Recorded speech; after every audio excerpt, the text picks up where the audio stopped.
Hi, everybody. So I had a really great conversation with Nathan Rich, who is a Chinese enthusiast.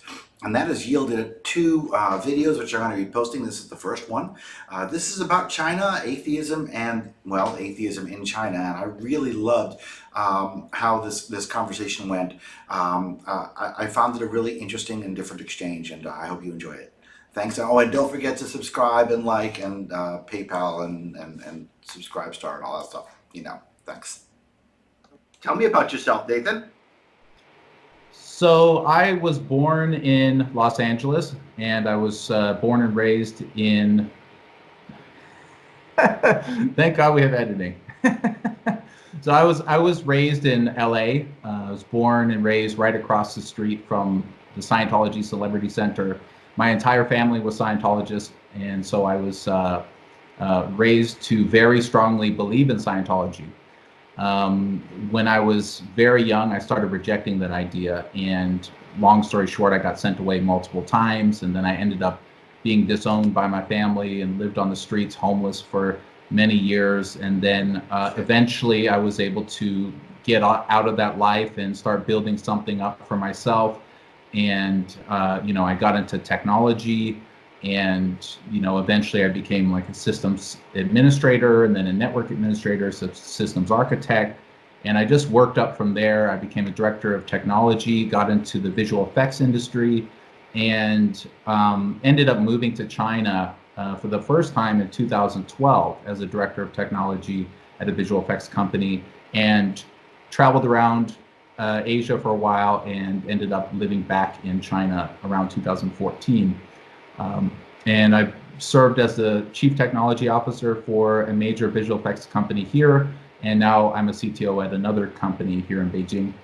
And I started making videos about China November of 2018. Dolce & Gabbana had made a video series that was meant to advertise their upcoming Shanghai runway show, and it was very patronizing of Chinese people. So I made a kind of response video to that where I parodied their video, and that video got 20 million views in the first 24 hours, and by the time it had gone away, it got about 100 million views. And I had spent so much time trying to express my views about China and about sort of geopolitics to my friends. They kind of got sick of hearing about it, and they kept saying, like, just make some videos about it.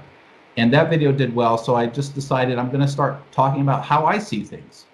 And the basic gist of it is that I think China has a lot of issues, but most of the issues that, let's just say, the West focuses on are very distorted in the way that they report them and the way that they that they talk about them, and it helps to create this environment that I feel like I was a part of in the United States and other countries, where we view China in a certain way, and I don't think that way is accurate.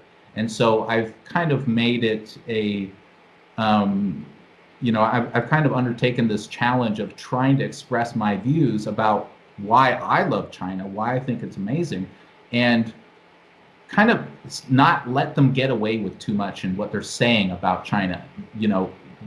Forcing them to have the burden of proof, and you need to prove what you're saying. You can't just, oh, everybody knows this, and oh, of course they're this way and they're that way. It's a very toxic way to talk about China. So that's kind of where I'm at now. That's the abbreviated version of my life. So if you were to talk to somebody, brand new on my channel, I've been to China several times, and I also love China. And even though I don't speak a word of Chinese, well, 3 or 4 words maybe. What do you think, before we get into the meat of the discussion, because I want to talk about your religious views and how religion works in China from your perspective and from your mind's perspective, but what do you think is like the biggest misconception that Americans have about China? Like the biggest, wow. other than the fact that the food there is so much better and so much different than the Chinese food here. What is what's like the biggest thing that sticks in your craw the most? Well, the motivations of Chinese people as a whole, as a sort of a group, right, as a populace, the motivations that they have, the things that drive them, are very, very misunderstood by the West, I think, myself included when I was in America. The I and other people that I've observed in America tend to view China from a very Eurocentric lens. We have this history, you and I, of, you know, a scale of the worst thing in the world is a Nazi, and the best thing in the world is a globalized society where everyone is totally free from everything in this certain way, and Christianity is this level of bad and good, and all these things. Freedom is this, means this thing, and democracy has this value to it, and communism is bad because of this, and all these sort of cultural understandings. But we tend to view them as absolute objective truths. And one thing that I learned when I really started traveling the world is that some of those, may be fair to call those, but it is a lot more relative than we understand, because America's been around since 1781 is when it federated. And in that time in China, from that time to now, they call that modern history. That's not even like the main part of their history. So they've been around forever. And it's very little takes into account of how they view us. It's a lot of like, to the degree that they're not like us, they're wrong mentality. And so I think that really the most fundamental thing that Westerners don't understand or misunderstand about China, Chinese people, the Chinese government, is the historical precedents versus present time motivations. What do they actually care about, and how do they live their lives? I think is very wildly misunderstood. Wow. Okay, cool. So when I was there, I spoke, I wrote a book, Fighting God, and I went to China 3 times to give 3 different talks on the book. And what I used to say was that Mao Zedong didn't actually go far enough, that he abolished religion. He said that religion is the opiate of the masses. I don't think he was the first to say that, but he did say that. And he pushed away religion because it was dangerous to the people, and he was right to do that. But he didn't push away things like, like ghosts, like numerology, like astrology, which also used the same methodology to hurt people, to hurt citizens.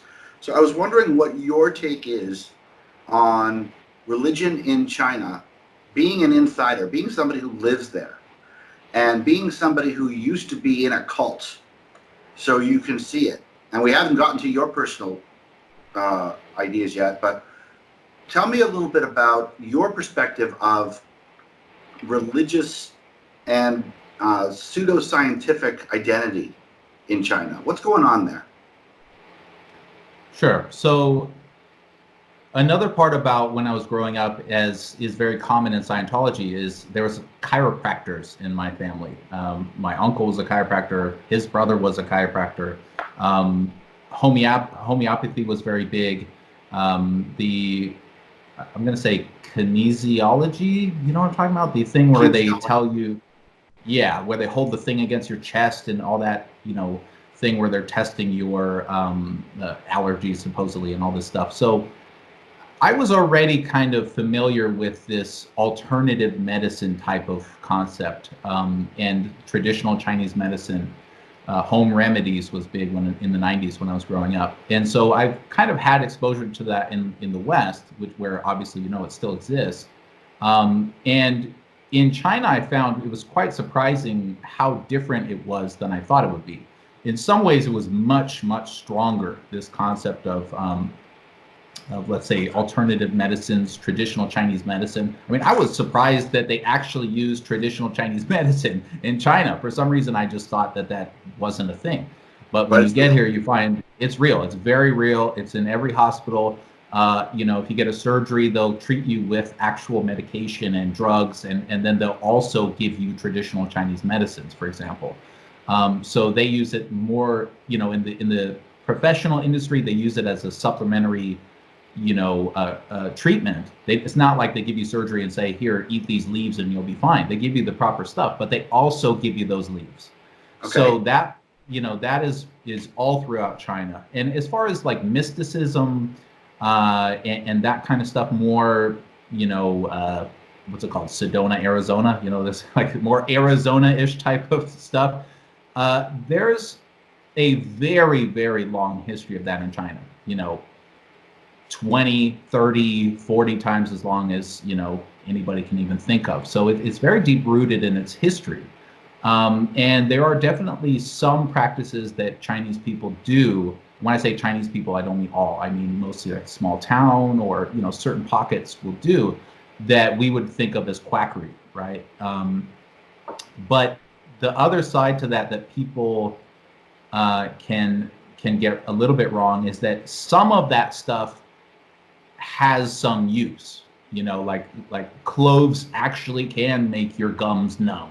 Like there's a little bit of that actually does some helpful stuff. But obviously, when you get into the realm of replacing treatment with this type of stuff, then it becomes dangerous.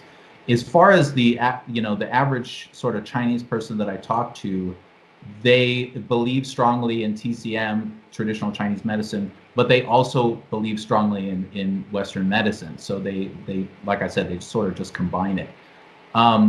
Ghosts, there are definitely, there's an undercurrent of a sort of, ghosts could be real or they might be real. You'll hear a story here and there about, this subway stop was closed forever because somebody thought there was ghosts there. But the most sort of superstitious stuff that I've come across is really, praying to ancestors, which is, it's not really to the level of belief that we could call it, a cult or a religion, because it's not like they spend their days thinking about this. It's just a holiday that comes up and they go and they donate to their ancestors out of honor and respect.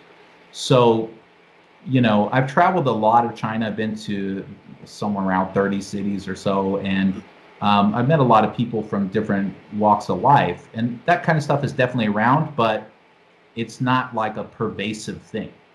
So I had heard a story that that you had to have a license plate before you could buy a car in Beijing, and that there's a line to get license plates, but there's no line if you don't mind a license plate with a 4 in it. And that there's people lining up waiting for license plates that don't have 4s in it. Well, okay. So you're kind of talking about two things there. The license plate thing is not a China thing, it's a Beijing thing, because this city has at various times between 20 and 30 million people. So I'm not throwing shade on the license plate thing, right? Yeah, but I just want people to understand why this happens is that you have to have a license, and by the way, also you can't drive your car 7 days a week. They give you a random day of the week that you just can't drive your car, so you can only drive it 6 days, and that's mostly because of the traffic, also the pollution. It's a huge mega metropolis, the likes of Americans have never seen if they haven't really traveled throughout Asia. And the number 4, right? The pronunciation of 4 is S, which is SI in the 4th tone, and S is die or death. Okay, so that's a different word. Also phonetically SI, but with a different tone, and it's a kind of a salt over the shoulder type of thing in the Chinese culture that you don't want to be identified with 4. It's kind of like the number 13 in America, right? Where you go to a hotel and they don't have a 13th floor. Right. Why? Well, because no one wants to, some people, but a lot of people don't want to stay on the 13th floor because why risk it, they think. And so that you have a lot of buildings that don't have a 4th floor. You have that type of thing with license plates. But you also have the inverse of that, by the way. So the number 8 is a very lucky number, right? So you'll see a lot of people trying to get 8s. If you see a commercial for the number, 1-888-8888. They paid a lot of money for that, So it's a two-way street. So do you have 4s on your license plate? No, I always rode motorcycles in America, and here I just don't even drive. I just have a driver take me, or that kind of thing. I think that driving a car it's just not my thing. I got in a pretty bad accident on a motorcycle and damaged my body permanently, and so I'm just not a car guy. I'm not a motorcycle guy anymore either. I understand that. So, so do you think I was right to say that Mao Zedong didn't go far enough? Well, Mao Zedong, he went, I mean, in order to answer that question, I'd have to sort of skim over some of the religious history with China, but when the Communist Party started in 1921, at that point, the worst thing that had ever happened to China in any sort of count of deaths type of way had happened just about 60 years beforehand. And that was a massive Christian uprising. And, more people, as many or more people died in that than all of World War II, all of the countries combined. So you have to understand that this guy, right, Mao Zedong, is growing up in an environment where he's looking around and he sees, this guy's got a sign on his door for good luck, and this guy is superstitious about that. But it's not killing anyone. No one's dying because they don't have a 4th floor of a building, right? Maybe it's wonky and wacky, but it's not killing you. Meanwhile, Christianity at that time had been a huge factor, and he had probably also seen it take hold in other places like Japan. They had some issues there, and so there's definitely a situation where we have to remember the context that he was in. If I were living in those days, I wouldn't think that superstition about numbers or burning sage and whatever, I wouldn't think that was a very high priority either. Now, having said that, he did actually do a lot to try to get rid of superstitions from the past, and this is one of the things he gets criticized from separatists or Taiwan, activists these days. Is they'll say, "Oh, we're the real China because we stole all the artifacts when we were leaving, and now we have them, and meanwhile the communists crushed all the culture and there's nothing left now." That's one of their arguments. So there was a cultural revolution which happened many years later that was pretty devastating for the for the sort of, it's one of those moments that you look back on in history and go, well, that seems like it was kind of a mistake, and very touchy subject, but it caused a lot of deaths, a lot of sort of regrettable destruction of things. But one of the things that they went after is this type of superstitious stuff. In the early days of communist China, people were not superstitious. I mean, they didn't even, the emperor was put in prison. Like all that stuff was gone. Was it still in their minds? Probably, maybe, probably. But he did go pretty far in that. Wow. So when he was pushing against religion, he wasn't pushing against it for the opiate of the masses and controlling the people thing. He was pushing against it because organized Christianity was a threat to the state.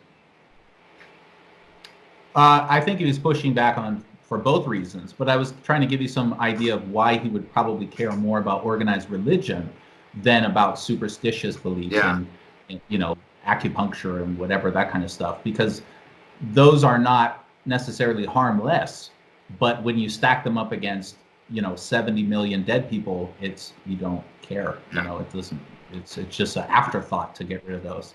And it has declined over the years. Even since I've been here, it's gone down a bit. So it is kind of getting less and less gradually. And so to me, this is one of those areas where when I think about the progress of China and how people talk about it and think about it, I kind of just go, yeah, but just wait a few years. Like, it's getting better. It's trending in the right direction. So it's not really big point to kind of go after it. It's not like it's booming and everybody's getting into new agey stuff.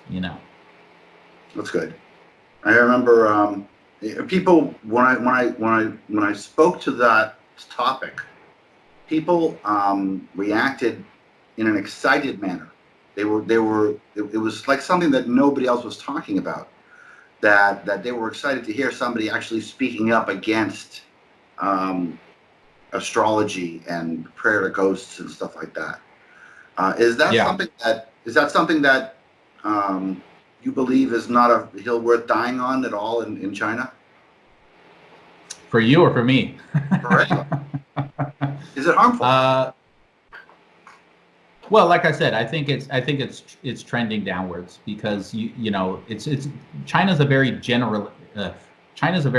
generationally changing country. The generation that's in power now is very different than the younger generation, and they're also different than their parents. And so this kind of stuff is mostly more common with somebody's grandfather thinks that way. Maybe their father thinks that way. And the new kids, they don't really think this way. So I personally, I don't even try to ask questions anymore. I just, okay, sure, the stars are aligned. So personally, I don't think this is a big issue anymore, but that's just me. So where is your head?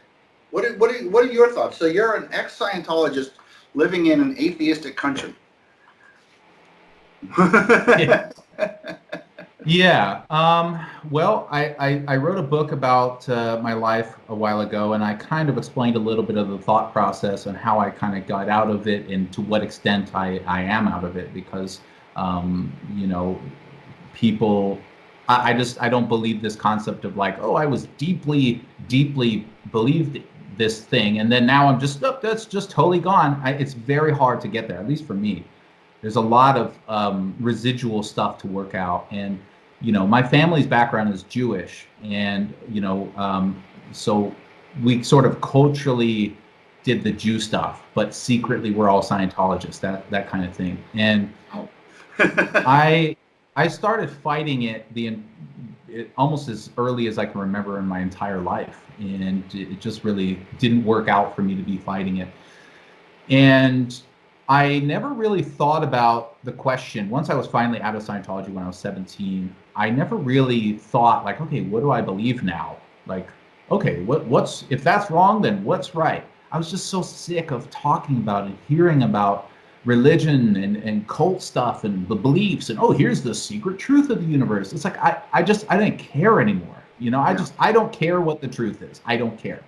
And that lasted for maybe many years, and after a while I started to be able to come back to the subject a little bit, and I listened to some Sam Harris when he was getting big, and I started to spread out, and I saw some of your videos, and I saw videos by Hitchens and others, and I started to think about atheism and Islam and Christianity a bit more.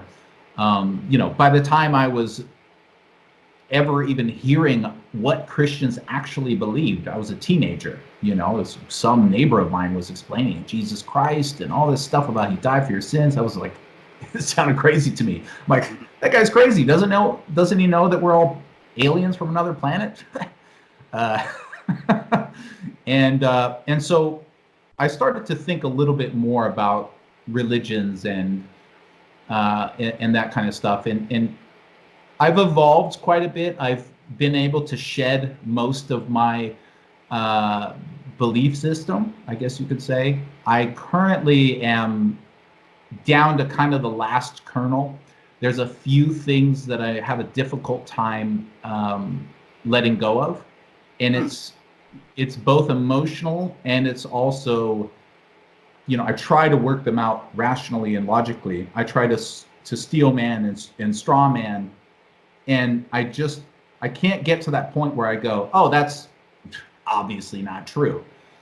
For a few things, just very, very small amount of things. But almost everything, I'd say about 99+% is all dissipated. So what's left? Do you want to talk about it? Yeah, let's do it. So I was thinking about this in the shower today. I was thinking, okay, what can we talk about that that Dave might find interesting. So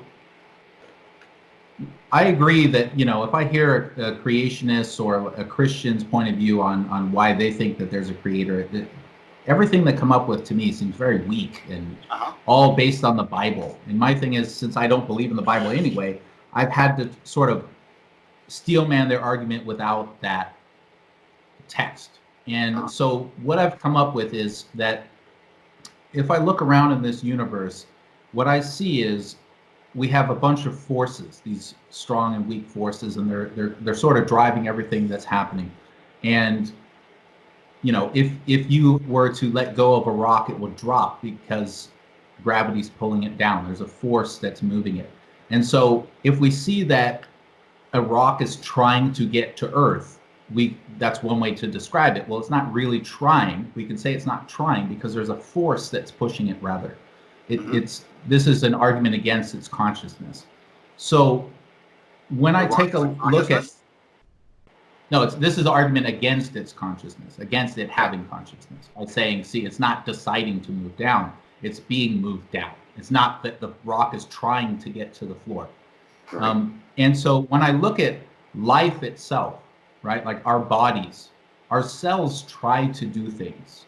It appears that they try to do things which are independent of forces. So if a cell is being attacked, other cells will, come try to help it. And they don't have minds, they don't have brains, they don't have nervous systems, they don't have advanced ways of communicating and all these types of things that we would normally associate with something that could make a decision. And yet they seem to be trying to do something. And everything that I can think of in this entire universe that is actually trying to do something or appears to be trying to do something either has to be explained with a force, or it is just simply, it's alive, and we don't know what that means, really.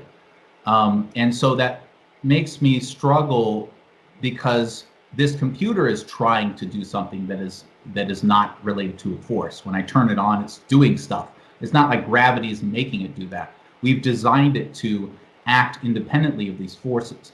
And so this means that this computer likely has an intelligent design behind it because it's not simply reacting to the universe around it.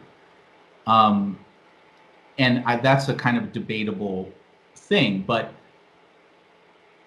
because the universe, because the computers have a force that's going into it. The electricity is going into it, and cells are literally alive. Yes, right. And so the thing about this that gets me is, why is it that a living thing seems to be the only thing which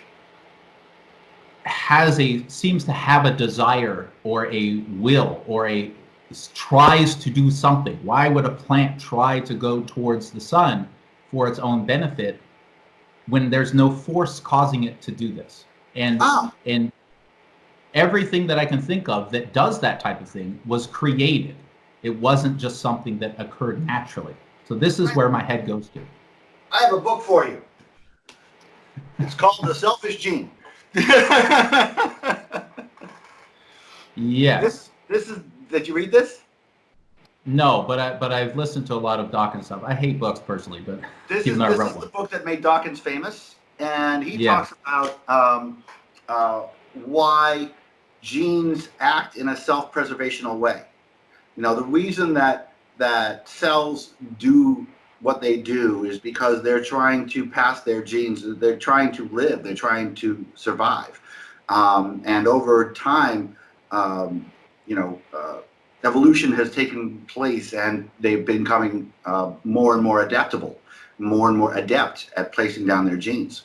The reason that a plant turns towards the sun, there's definitely a force there, right? The sun is providing the energy to that plant from an outside force.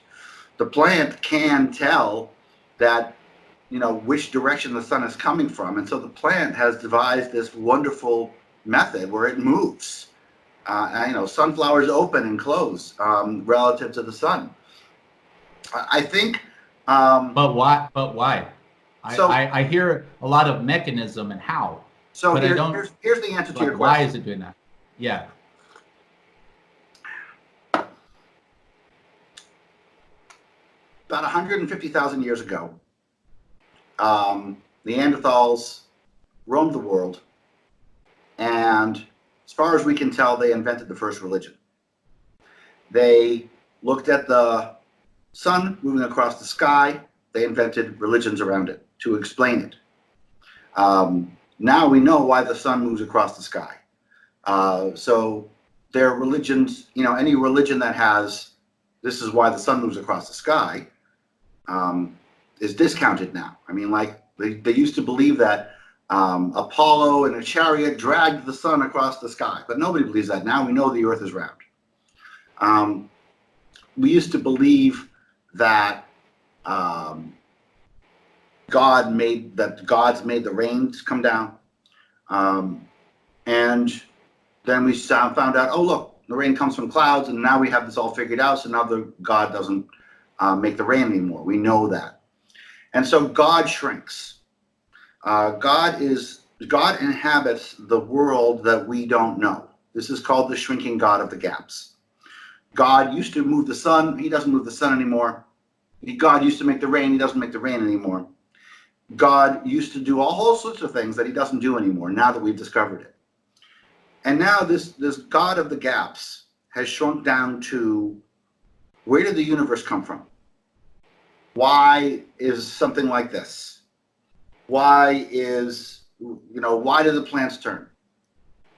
Yeah, I can tell you that there are scientists who know way more about me, way more about this stuff than I do. And there's probably answers to some of those questions.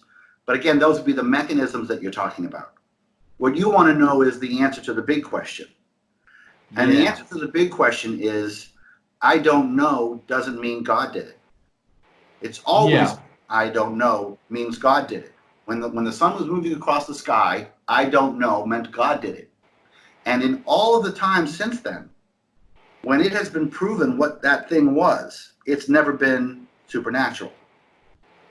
So the important answer to your question is not how does this happen or why does this happen? It's why is my brain looking for agency in something that doesn't have any evidence of agency other than the fact that I don't know it.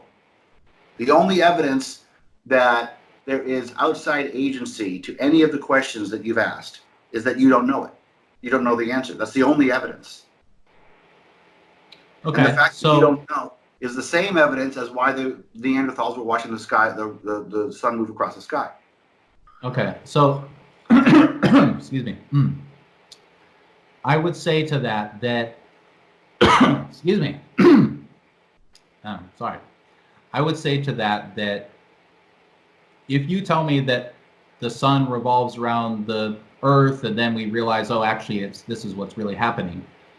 Maybe this is just my strange contrarian personality, but I don't accept that I've learned anything new other than this is how it's happening. Oh, no, actually you were wrong about that. It's actually, this is what's happening.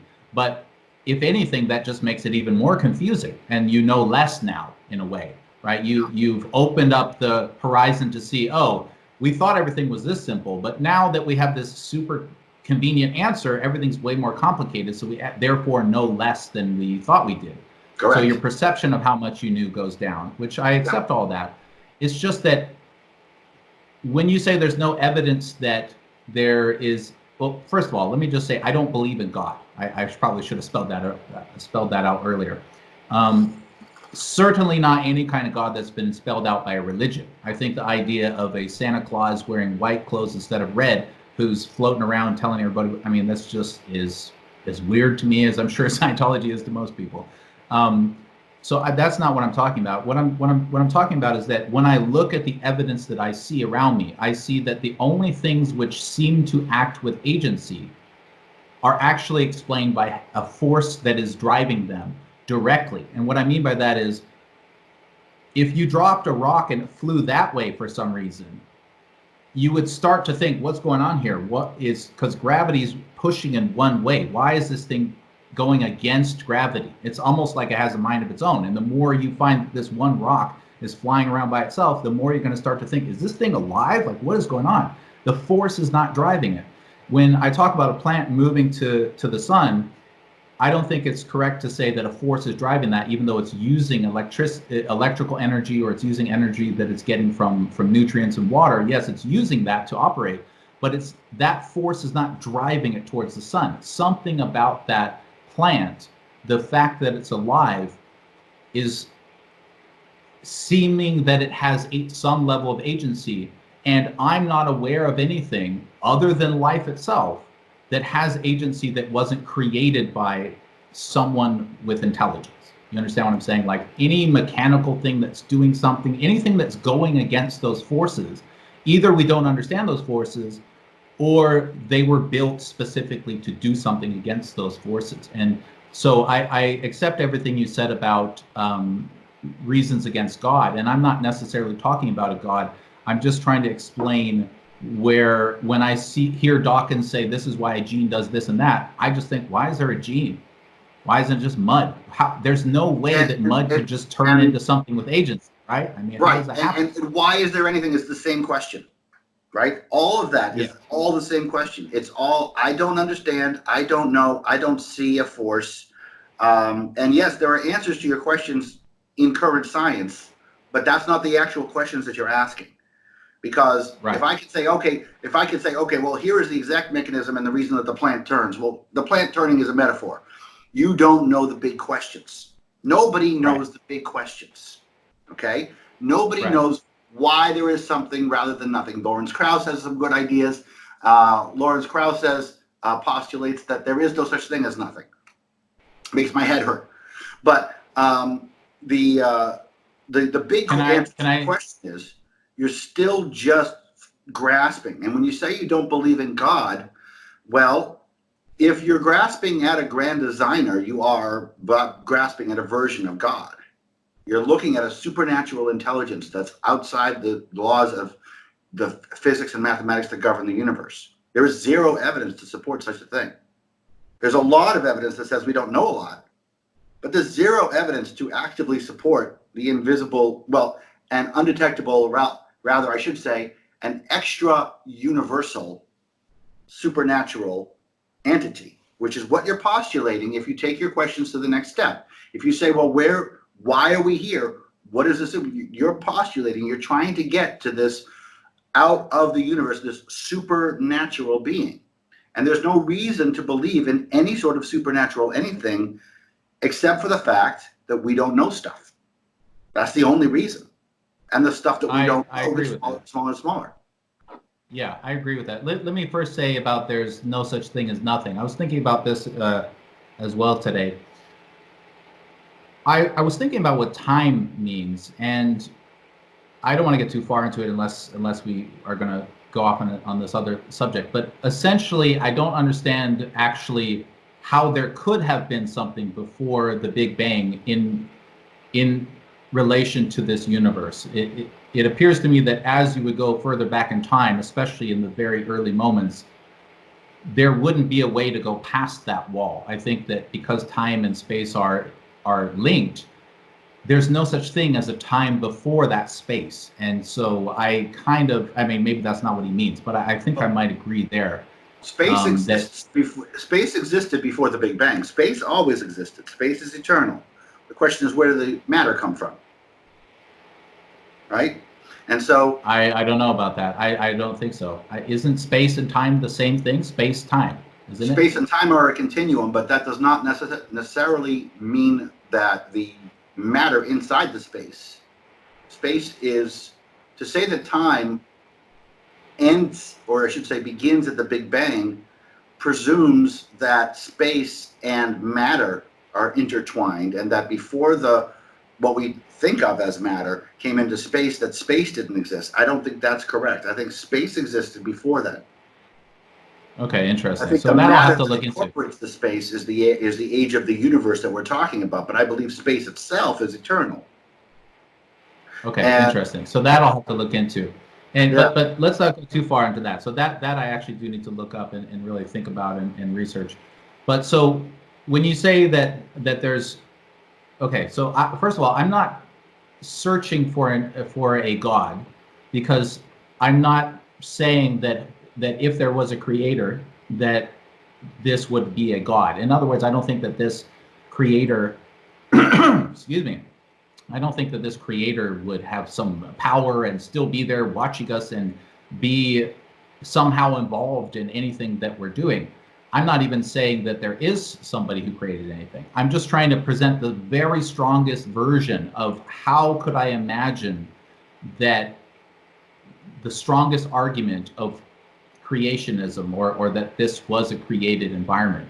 And to me, the strongest evidence I can find is what I said, that some things can act with agency, that even on even the very first thing that ever did so is something that I don't see how science could ever explain why it happened.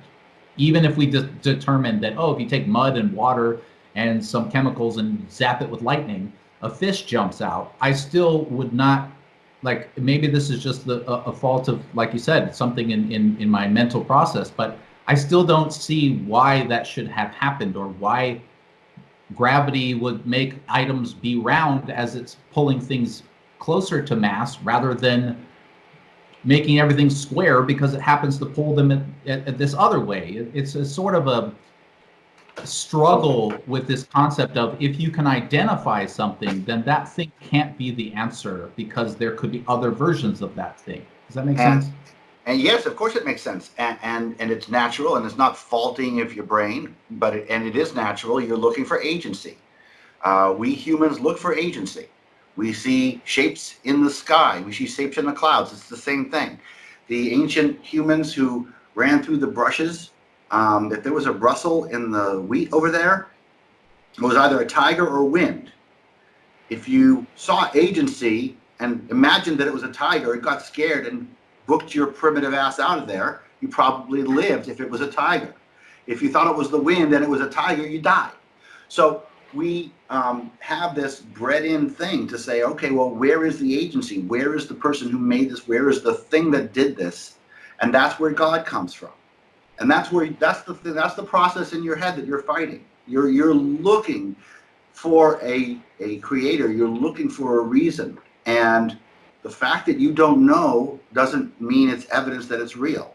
Just like when somebody, in China, they do the prayers to their ancestors, and their ancestors come forward, and you can't explain that, right? They feel like they're talking to their ancestors, but people need, that's just because people see these agencies.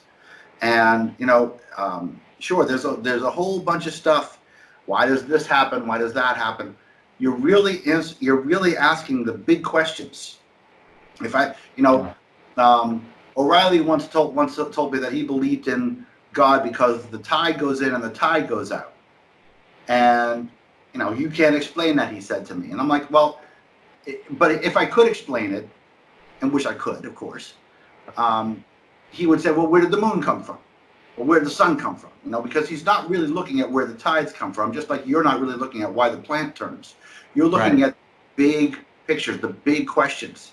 And the answer is, we don't know. We don't have the answers. We don't have anything close to the answers. Somebody once told me that if you think you know a little bit about quantum physics, you don't know anything about quantum physics. And if you think you know nothing about quantum physics, you know a little bit about quantum physics. Right. Because there's just, the more you know, the more you just don't understand. There's just so much out there that we just don't understand. None of it is evidence for a supernatural being. And that is what you're postulating. Okay, so you don't accept the something moving with apparent agency, because, and the reason I keep saying apparent is because I know that probably maybe somebody like Dawkins, maybe even Sam Harris with his no free will type of mindset, maybe they would consider that even your bodies and the cells, even they aren't moving of any real agency. They're just sort of reacting to stimulus. There's just Sam would say exactly no that. point. Sam would say exactly that. Yeah. So I think I'm going to have to think some more about this, but I appreciate your answer. And so I want to ask you something about this, though. Sure. Whenever I watch, especially somebody like you with this answer, And like those two guys that I mentioned, I always wonder this question. How is it in your mind? Like, how do you operate on a day-to-day basis when you come across things that you don't understand? Like what I said, when you think about that, what do you think? You just think, oh, gosh, we don't know what that is. And, in 1,000 years, so we'll finally figure it out. But until then, it's just a mystery. And isn't that cool? Or like, what's your thought process? That's the truth. Well, it may be the truth, but that wasn't my question. Yeah, that's I mean, the truth. you're a human. The thing that I try to live in, I try to live in the truth. Okay. I try to live in the now and in the truth. And so if I look at something like a beautiful sunset, it's not too beautiful sunset. If I look at something like, if I get in front of a telescope and I'm looking at the universe and I'm awestruck and I'm amazed. And, I think about the fact that there's about a trillion suns out there, not trillions and trillions, but about a trillion at the highest estimates. That's a tremendous that's a tremendous amount of matter. Just think about the fact that there's, a trillion stars like ours-ish, given the variation, possibilities for planets like ours. We have 7 billion people on this planet. The universe is undoubtedly teeming with life. We can't see any of it. We can't detect any of it. But the numbers it would be just really, really unlikely if we're the only ones. I think, I look at that and, I'm dumbfounded by how small I am, how big I want to be, but how small I actually am. How important I want to be, but how unimportant I actually am. And, I'm a little bit relieved about that. There's a little of a release of a pressure from that. All of our stuff, that whole Carl Sagan poem, The Pale Blue Dot, every ruler of every kingdom of every, and, when I look at stuff that I have no idea how it happens. When I am amazed, but no, there's nothing in it that comes in that says, well, maybe there's a supernatural entity that did that. I was there when my daughter was born. I have, done not more than my share, but portion of my share of stargazing, which I would really like to do more. I love being awed. I love being awestruck. I love being amazed. I love, in my apartment, I can look out my window and I can see clouds. It just so happens that I live right on the water, and I can see clouds in different levels, and I can see clouds at different depths, and it's at certain times, it's just amazing. And I can see how the air pressure is affecting the water particles in the clouds over this level, and then it gets a little colder, and so these different clouds are here, and it's amazing, and it's beautiful. And I don't know how it works. But the fact that I don't know how it works gives me that wonder. The fact that I don't know how it works, the fact that I don't know, how the universe came into being, the fact that I don't have the ability to contemplate a trillion stars. I just don't have the ability to contemplate that number. I don't even know what that number looks like. Yeah. It's humbling, and it's beautiful. And okay. So you kind of look at these things and you take these as a sign that there's a lot more investigating that needs to be done, and God, we're just at the beginning of what we're doing here. We have so much more to learn. Because this is one of the things that you don't really get from a lot. When you just sort of watch YouTube videos of somebody. For me, I kind of go, yeah, all right, you did a presentation, you destroyed the other guy, but like, what are you really thinking in your mind when you get confronted with something crazy? Like, how does your mind work? I have always considered myself somebody who didn't care much about religion, even when I was, in Scientology. And now that I've been sort of researching it a little bit more, I've realized that, in this day and age, everybody has these labels of who they are and everything. I'm definitely an atheist in the sense that or maybe it's an anti-theist, as AIU Devin calls it. I not only don't believe that there's a God, I believe that there isn't a God. Like I just think it's ridiculous to me. And I do realize I'm saying this after I just gave you that whole question, but the fact is, I'm a little bit closer to how you think about things in the real world. This is how I really think about things. I go, I really don't know, Right. But I did want to present you with kind of a strong, I feel a stronger question about, the creation of the universe than I typically hear people present you with. I think that people, when they're stuck in Christianity, they have to try to filter their thoughts through this lens of, well, this verse says this and this verse says that, and so therefore I can make this argument, Right. rather than just looking at it as like, okay, I see everything is doing this and this is different, and why could that be, and what about this?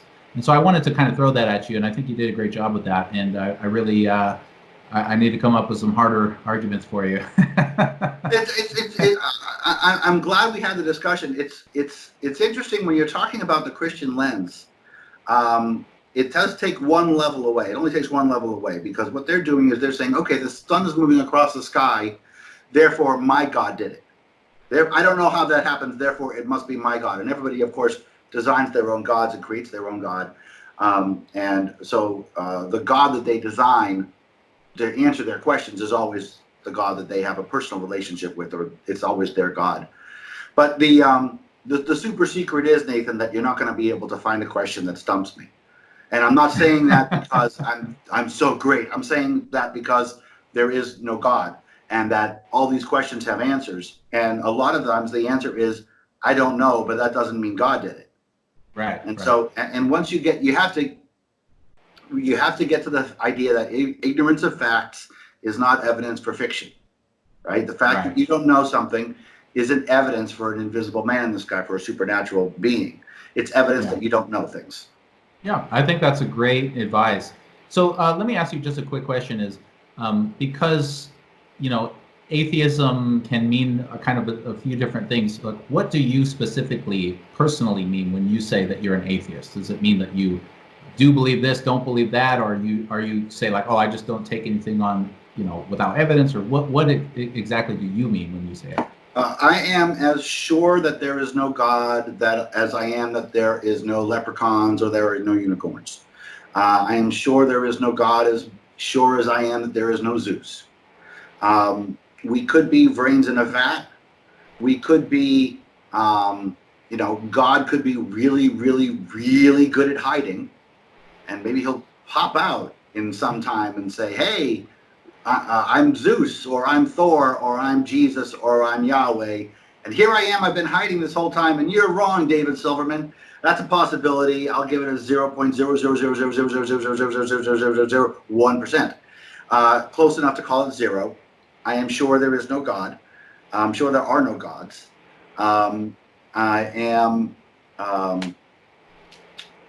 I have been asked about God. I mean, I've been an atheist activist for 24 years, or I was an atheist activist for 24 years. I've been asked every question, and the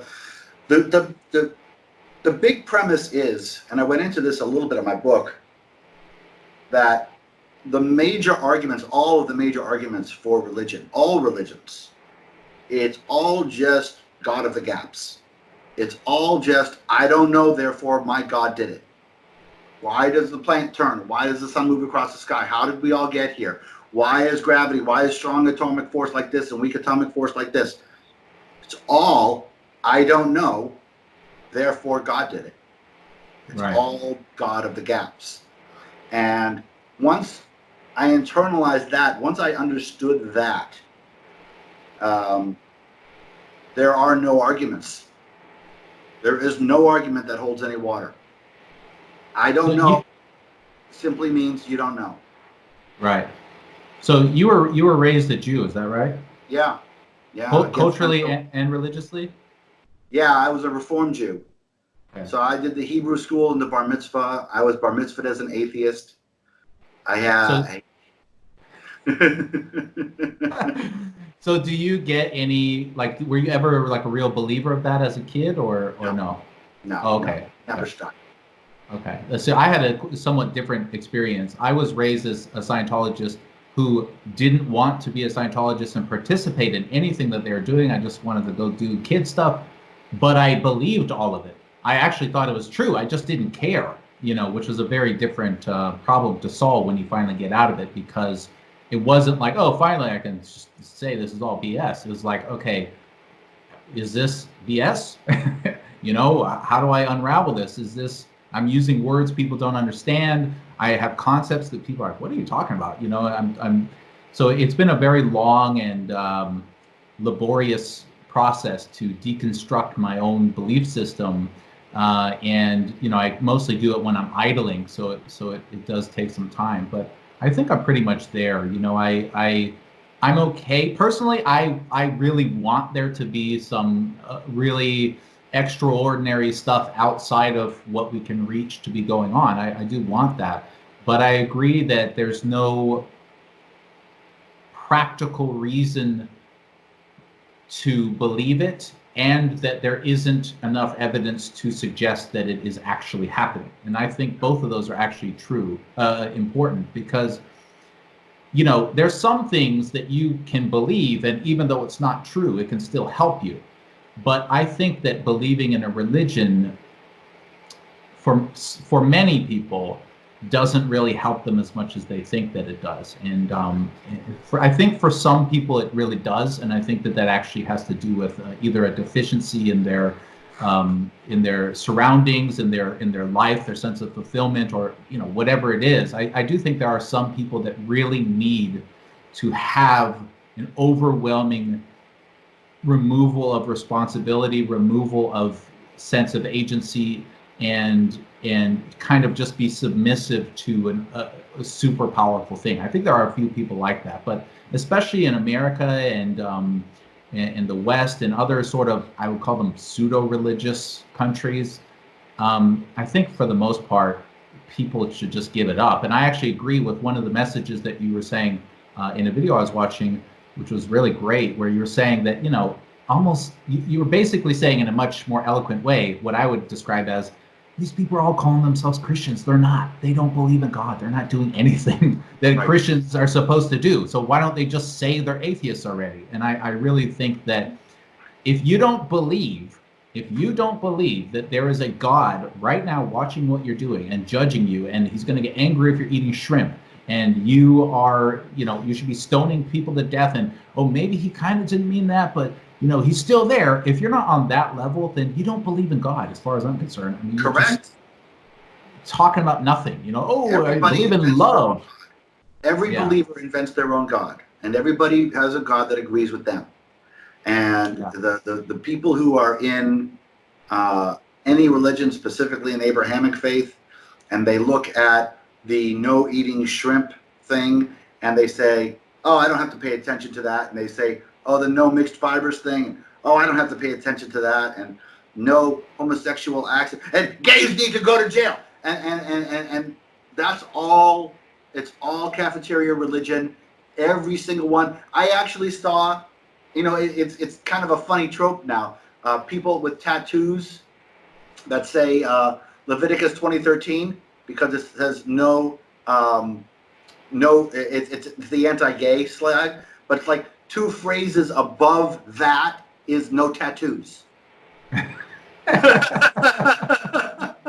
Yeah. And I think that actually there's an additional societal damage to this type of phenomenon, which is people who feel this way tend to start to think that other religious people feel this way. This is something that Sam Harris brought up a long time ago, which is like they look at he was talking about Islam, but you even see it in just like, for example, Thailand. If you go to Thailand, you try to get a tattoo of Buddha, they're not going to do it because they believe it's wrong. They actually believe it's wrong. They're not like, it's not a joke. Like, they're not going to do it. Whereas in America, you can go and get, Jesus being bent over and being done in by the devil, and both you and him can walk away saying we're Christians. And they start to misattribute people's motivations and pull those motivations, the sources of those motivations, away from religion and religious beliefs. And you've talked about this as well, which is that, like I said, I was a Scientologist, and let me tell you, I believed that I was a soul from another planet. It wasn't like sure, it's sort of on a Christmas card. No, that was who I was. Every day, every moment, that was me. I am this spirit in this body, and so is my mother, and so is all this, and this communication lines are happening. All this Scientology stuff was very, very real. And when I see people in the West, especially, they do it about Islam, that gets talked about a lot, but it's really with any religion where they kind of disregard those people as like, oh, they don't really believe that. And I think to myself, no, I really believed what I believed. I don't know why they wouldn't really believe what they believe. What do you think about that kind of issue? Well, I mean, you've got a cognitive dissonance cognitive dissonance is, I've seen it in your face during this call. It's something that we all face. It's something that we all have. The idea that people actually believe it and can also be intelligent people is something that it took me a long time to grasp. It took me a while to figure out that you could be smart and believe stupid things. Michael Shermer, I believe, wrote "Why Do People Believe Weird Things?" and it's a very interesting place to go when you're looking at people who otherwise brilliant people who think foolish things, and that's just because we're taught not to question our core beliefs, the core beliefs that we're indoctrinated in. And yes, of course you were indoctrinated, and so was I, and everybody's indoctrinated, but the core beliefs that we're indoctrinated in when we were children are really hard to shake. They're really hard to shake. And if you're in a situation where you believe something and something overtly silly, but you're surrounded by people who believe the same thing, that's how cults work. Yeah. That's how a certain cult in China works. Or I must have a certain group in, So speaking of which, do you want to let's because I'm going to probably on my end I'm going to release this as probably 2 videos, or it depends on how long we talk. So do you want to kind of like end the first one? Yeah, sounds good. Okay, so well, I think that you've definitely given me some interesting stuff to think about. And if people want to get in touch with me, they can reach out to me on YouTube or Twitter. We can put some links on both of our videos so people can get in touch. And thanks a lot for talking to me. It was really great to talk to you once and for all. Hey, it's nice to talk to you as well, Nathan.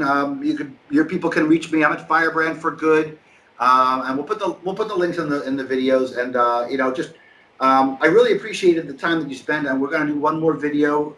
We'll talk about, we'll do one more video together next time. But you know what? I think it's really good for us to keep a global view here.